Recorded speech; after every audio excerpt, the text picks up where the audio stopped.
রাসূল সাল্লাল্লাহু আলাইহি ওয়াসাল্লাম সাহাবাদেরকে নিয়ে একবার বসা, হঠাৎ করে এক সাহাবী এসে বললেন, ইয়া রাসূলুল্লাহ হালাকতু ইয়া রাসূলুল্লাহ, হে আল্লাহর রাসূল আমি তো শেষ।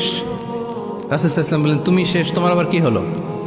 তো সাহাবী বলেন, ওয়াকাআতু আলা ইমরাআতি ফি রমাদান, আমি রমজান মাসে দিনের বেলায় আমার স্ত্রীর সাথে ফিজিক্যাল ইন্টিমেসিতে চলে গেছে, ভুল করে ফেলছে। আমরা জানি যে রমাদানে আমরা কিছু কাজ করতে পারি না। সিয়ামের সংজ্ঞাই হচ্ছে আসওমু হুয়াল ইমসাক আনিল আকলি ওয়া শুরবি ওয়াল জিমাই মিন তুলুইশ শামসি ইলা মিন তুলুইল ফাজরি ইলা গুরুবি শামসি মা আন-নিয়া, মানে রোজা হচ্ছে এটা এমন ইবাদত, সূর্যোদয় থেকে সূর্যাস্ত পর্যন্ত না খেয়ে থাকা, কোনো কিছু পান না করা, এবং দিনের বেলায় বিবাহিতরা তাদের স্ত্রীদের সাথেও ইন্টিমেসিতে যেতে পারবে না। এটা যদি কেউ মেনটেন করে, এটা হচ্ছে সিয়াম।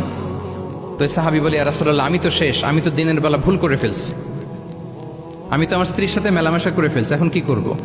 তো এটার আবার একটা বড় পেনাল্টি আছে। আপনারা যারা জানেন যে ইচ্ছাকৃত রোজা ভাঙলে কাজাও করতে হয়, কাফারাও দিতে হয়। কাজা মানে একটা রোজার জন্য একটা রোজা, আর কাফারা মানে হচ্ছে আরো 60টা রোজা রাখতে হবে। কয়েকটা জিনিস আছে, বেসিক্যালি 3টা। তো রাসূল সাল্লাল্লাহু আলাইহি ওয়াসাল্লাম তাকে বললো যে তোমার তো পেনাল্টি হয়েছে, তুমি তো বড় ভুল করে ফেলছো, তো তোমার কাছে কি এরকম কোনো দাস আছে যেটাকে তুমি আজাদ করে দিতে পারবা, মুক্ত করে দিতে পারবা, তাহলে পেনাল্টি আদায় হয়ে গেল। সে বলে, ইয়া রাসূলুল্লাহ না, আমার তো এত সক্ষমতা নাই, আমার কাছে তো কোনো দাস নাই। আচ্ছা দাস নাই। তো রাসূল সাল্লাল্লাহু আলাইহি ওয়াসাল্লাম বললেন, তাইলে তুমি টানা 2 মাস রোজা রাখতে হবে, তাইলেও পেনাল্টি হয়ে যাবে, আদায় হয়ে যাবে, পারবা? সে বলে, ইয়া রাসূলুল্লাহ 2 মাস রোজা রাখা তো এটা কঠিন হয়ে যায়, ইটস নট এ জোক, টানা 60 দিন কি করে রোজা রাখে? তো রাসূল সাল্লাল্লাহু আলাইহি ওয়াসাল্লাম বললেন, এটাও পারবো না, তাহলে 60 জন মিসকিনকে খাবার খাইয়ে দিতে হবে এজ এ পেনাল্টি। এটা বড় অন্যায় করে ফেলছো, 60 জন মিসকিনকে খাবার খাওয়াবে, এটা পারবা? সে বলে, ইয়া রাসূলুল্লাহ এটাও পারবো না। তাহলে কয়টা অপশন দিয়েছিলেন রাসূল সাল্লাল্লাহু আলাইহি ওয়াসাল্লাম? আওয়াজ করে বলেন তো কয়টা? একটাও উনি পারবে না। দাসও আজাদ করতে পারবে না, 2 মাস রোজাও রাখতে পারবে না, 60 জনকে খাওয়াতেও পারবে না। তো রাসূল সাল্লাল্লাহু আলাইহি ওয়াসাল্লাম বললেন, কিছুই যখন পারবে না, কি আর করা, যাও একটু অপেক্ষা করো, দেখি কি করা যায় তোমাকে নিয়ে। তো রাসূল সাল্লাল্লাহু আলাইহি ওয়াসাল্লাম অন্যান্যদের প্রশ্নের উত্তর দিচ্ছিলেন, সময় যাচ্ছে, হঠাৎ করে রাসূল সাল্লাল্লাহু আলাইহি ওয়াসাল্লামের দরবারে এক ঝুড়ি সাদাকার খেজুর আসলো, এক ঝুড়ি।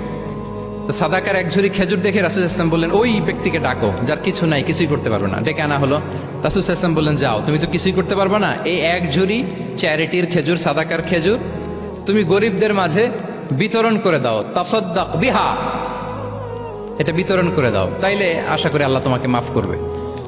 তো এই সাহাবী বলে, ইয়া রাসূলুল্লাহ আলা আফকারা মিন্না ইয়া রাসূলুল্লাহ, আমার চেয়েও গরিব কাউকে খুঁজে বের করে দান করতে হবে? তো রাসূল সাল্লাল্লাহু আলাইহি ওয়াসাল্লাম বললেন, হ্যাঁ, গরিবকেই তো দিতে হবে। তো উনি বললেন যে, রাসূলুল্লাহ পুরো মদিনার তল্লাটে আমার চাইতে গরিব কেউ আর নাই, আমি সবচাইতে গরিব। ফাদাহিকা রাসূলুল্লাহ হাত্তা বাদাত আনিয়াবু, এই কথা শুনে রাসূল সাল্লাল্লাহু আলাইহি ওয়াসাল্লাম হেসে দিলেন। এত হেসে দিলেন যে রাসূল সাল্লাল্লাহু আলাইহি ওয়াসাল্লাম এই পাশের চোয়ালের দাঁত দেখা গেল। এত বেশি হাসেন না উনি, নিজেকে ধরে রাখতে পারলেন না, হাসি আটকে রাখতে পারলেন না। ফাদাহিকা রাসূলুল্লাহ, হেসে দিলেন। হাত্তা বাদাত আনিয়াবু, ওনার দাঁতের এপাশ ওপাশ দেখা গেল। তো রাসূল সাল্লাল্লাহু আলাইহি ওয়াসাল্লাম বললেন, যাও, দাস মুক্তি করতে পারবে না, 2 মাস রোজাও রাখতে পারবে না, তারপরে 60 জনকে খাবারও খাওয়াতে পারবো না, এখন দিলাম চ্যারিটির এক ঝুড়ি খেজুর, এটা গরিবদের মধ্যে দান করে দাও। তুমি বলো যে তোমার চেয়ে গরিব আর কেউ নাই, তো কি করা, যাও তুমি তোমার ফ্যামিলি নিয়ে এটা খাও,